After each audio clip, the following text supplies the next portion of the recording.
This week, you're going to be working on a globalization mini project.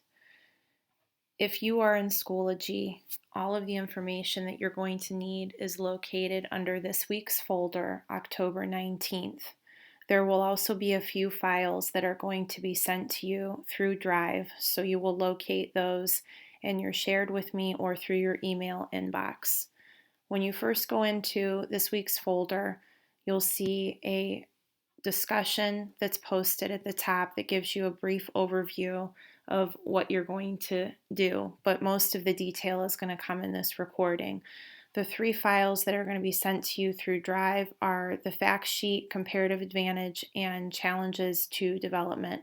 Remember, when I send you those files through Drive, you don't need to make a copy of them and share them with me separately. I will see the edits that you make as you make them.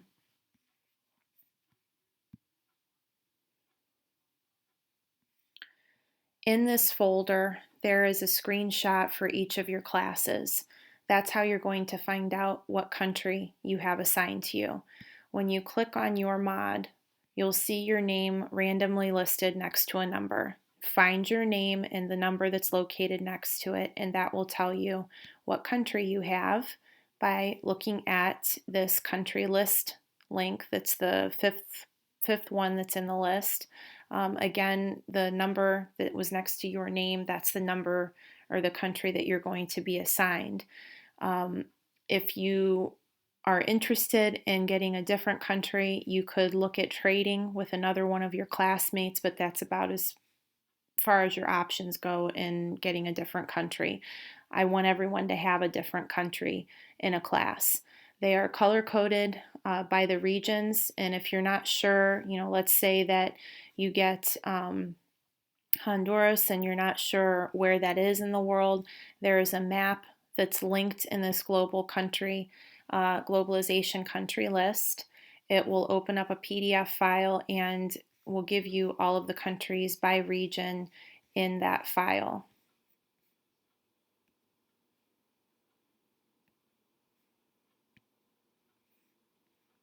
There's a few other documents in this week's folder that will help you with part 3. I will come back to these when I get to that part. The first document that you should open through Drive in your shared with me folder or through your email inbox is part 1, the fact sheet. And this is by far going to be the easiest part of the assignment. You're just collecting some facts from the World Factbook part of the CIA's website. Everything is in order for you, so it really should not take very long at all if you're going through this efficiently, maybe 10 or 15 minutes. There's a couple of pages of information, and again, this is through the CIA's website, the World Factbook, so this link will take you to the website. When you get there, right at the top, it says please select a country to view. You will go through and find your country. If you have a country that is further down the list, you can start to type in the name of that country and it'll jump you down to it a little bit faster. So once you select your country, it will start to give you some information. These are all closed down at the moment. You can open them all or open them individually as you go through.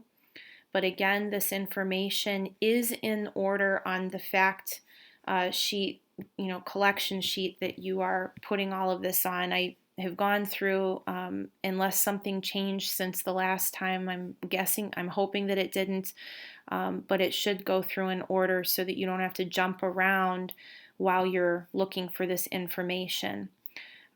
Couple of things about the information.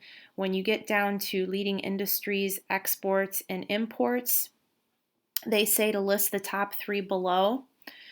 And if you're not sure, let's say that you go to your imports list and there's 10 things that are listed there. The website does list them in order. So the first 3 that are on the list are going to be the top 3. Also, in regard to the data, sometimes I might have a percent label that's listed on the fact sheet, and it might not show up as a percent. So whatever the number shows up as, that's how you should put it on the document. It does tell you this in the directions. If the statistic is not listed as it is labeled below, write what is provided. If there's nothing for some reason, then just write NA, but most of the information should be there. If it does vary, it will be slightly. Part 2 of the assignment is looking at comparative advantage. You'll take some of the information that you got from the fact sheet and put it on here. Number 1 is imports, number 2 is exports. Number 3, you will have to get with a classmate, more than one classmate, more than likely, to find out this information. You're going to be identifying the top 3 countries that you would benefit with in trading. It does say top 3 on there. Really, I just want to see, what are 3 countries that you would benefit with in trading. I don't expect you to go through the list of 49 countries that I've put together and identify who the top 3 are. Just find 3 other countries that you could trade with. How are you going to determine that information? If you check out what's in red here, that should tell you. You're going to talk to a classmate, see if there's something on their export list that you import. If there is, then you will write that down. Then you're going to see if there's something on their import list that you export, and that will identify if you have a potential relationship in trading with that country. And again, you need 3 countries as an example. For number 4, what do you think your country has the comparative advantage in? Remember, comparative advantage is what a country specializes in producing. How do you know they have the comparative advantage? Looking at the information that you get from number 3, you should be able to take a pretty educated guess as to what that would be. And then in number 5, kind of a review of factors of production, land, labor, capital, entrepreneurs. Identify 2 of those factors of production and provide an example for them. For number 6, identify and describe one trade barrier that exists and is limiting or encouraging trade between your country and your trading partners. See if you can find some information about subsidies or other trade associations that your country belongs to. An example would be the United States, and I'm using that as an example because no one will have that country assigned to them. But the United States belongs to NAFTA, the North American Free Trade Agreement, and that is an agreement between Mexico and Canada. That is an organization that encourages trade between our countries. Number 7, refer to your country's data on its labor force. You're going to have to go back to your fact sheet and look at number 7. For example, if there's a higher number next to agriculture, this is probably a country that has a lower per capita GDP, and maybe they aren't able to focus as much on materialistic goods because they are focusing on providing for their needs.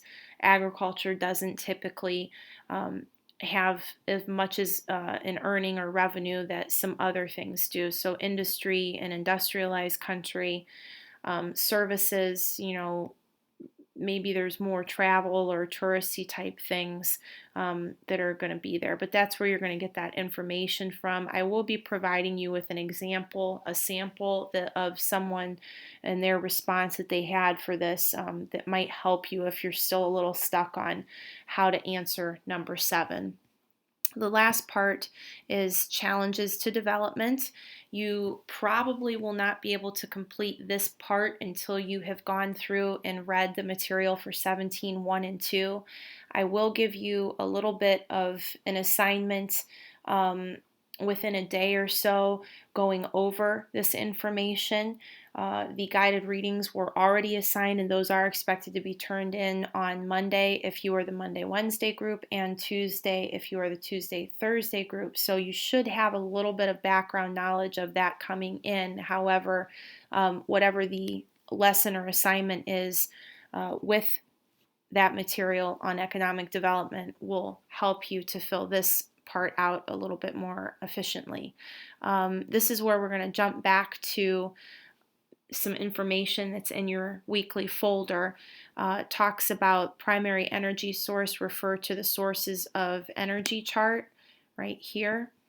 That is located back in the weekly folder, and when you click on that, it should open a PDF file to give you that information, and that's what it looks like.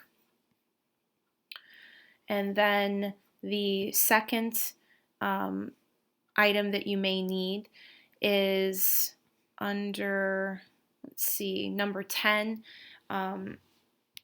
9 and 10, identify which organization your country belongs to, the IMF or World Bank. And then if they're receiving assistance, what it is. If they're not receiving assistance, what are they providing? And at first glance, you may look at that and wonder how you're supposed to find that information out. Those are what the other two documents in here are for. So the IMF help sheet and the World Bank help sheet both look similar. They open up and will provide a link to those sites for you. Very brief instructions on where to locate this information, along with screenshots and red callouts showing you where that information is located on the website. So the World Bank one looks almost identical to this, but just for the World Bank. So those should help you in filling out numbers 9 and 10. And then scrolling back up to number 7, what is your country's ecological footprint? This will take you to another website, and here you will click on Footprint for Nations, and it'll give you a brief description of what this is, and then you'll look for your country from the drop-down list. When you get to it, you get a little graph here, and then you would just put the number, in the most recent year that's available, and then in number 8, it says what accounts for the size of this footprint, and the prompt, read the info below the graph. Everyone will have, pretty similar information there, because it's just, again, giving you a brief description of what that ecological footprint is about. So that is the last part of the assignment. Again, if you've got any questions, this file will be located here in the weekly folder. Everything that you should need is in here. Your documents that you'll be typing on, those are in Drive. If you have a question, send me a message over Schoology, email me. I will be back in the classroom from my in-service on Thursday, so you can ask me in person if you want to on Thursday or Friday during the office hours time. Don't forget that there's the sign up for that on the homepage here in Schoology if you want to come in. And also, this assignment will be going in your summative category in the second quarter. Thank you and good luck.